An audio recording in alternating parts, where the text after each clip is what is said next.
Meus amigos e irmãos, que a paz de Deus esteja agora e sempre em nossos corações.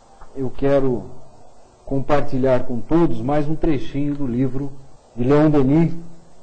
Estamos aqui na primeira parte dele, O Problema do Ser, página 23 ainda, e é realmente um livro assim que a gente não tem pressa, né? Porque cada parágrafo gera uma palestra. Se a gente quiser falar horas, né, ou conversar, melhor dizendo, horas sobre o conteúdo aqui, nós conseguimos sim. Mas vamos lá.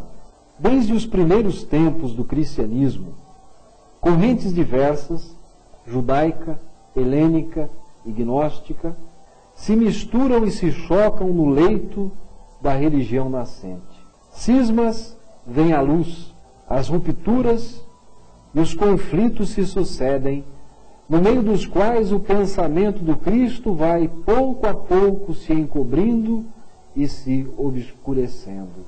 Mostramos de quais alterações, de quais modificações sucessivas a doutrina cristã foi objeto no decorrer dos tempos.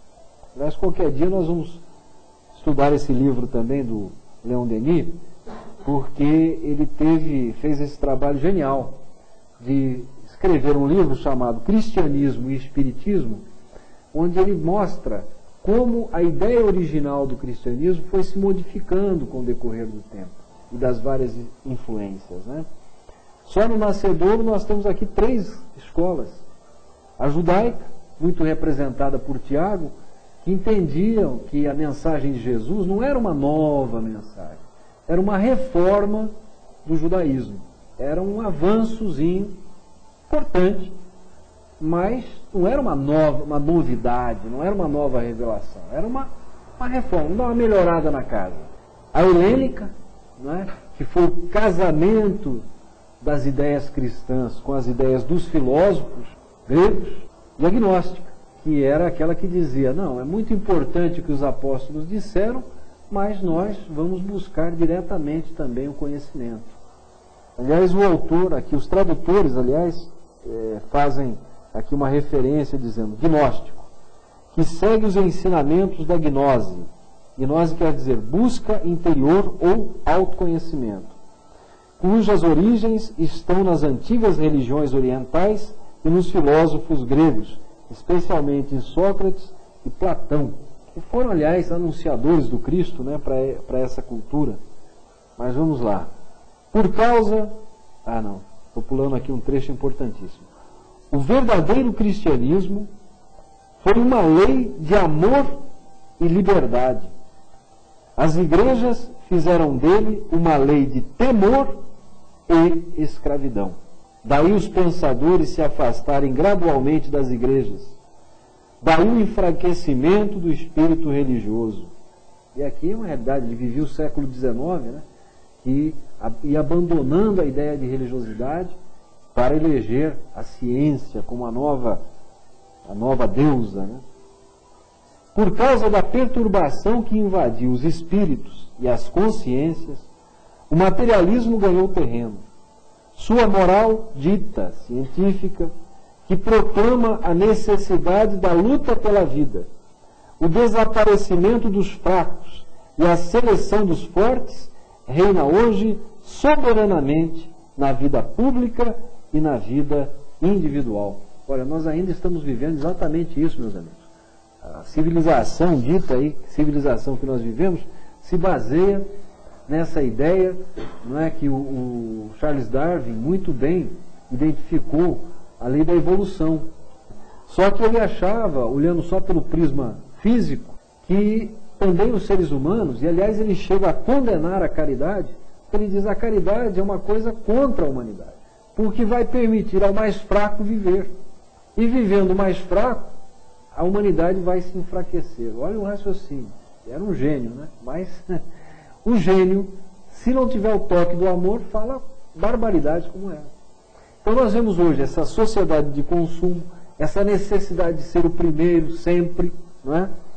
A qualquer preço, passando por cima de quem estiver na minha frente. Então aqui está a raiz.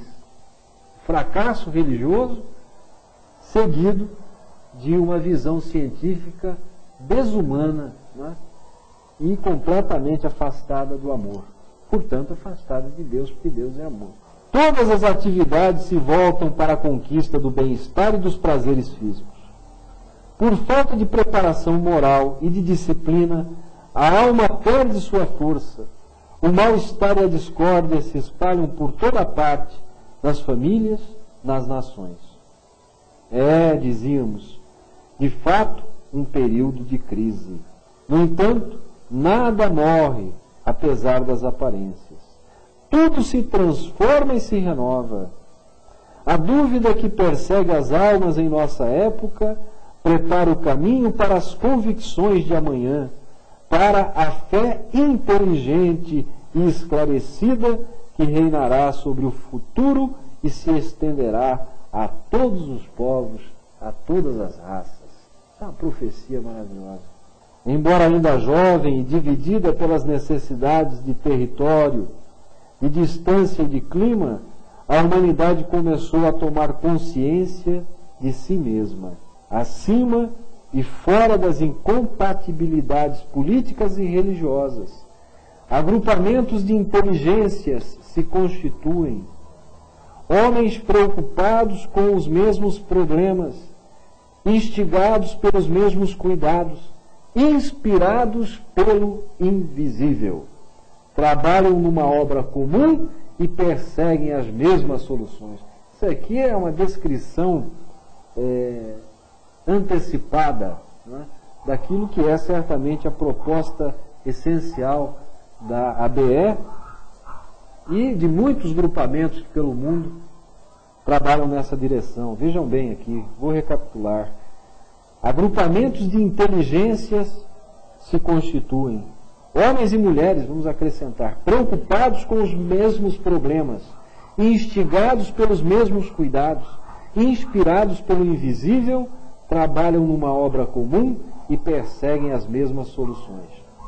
Pouco a pouco, os elementos de uma ciência psicológica e de uma crença universal aparecem, fortificam-se e aumentam. Um grande número de testemunhas imparciais vê nisso o início de um movimento do pensamento que tende a abranger todas as sociedades da Terra. Magistral.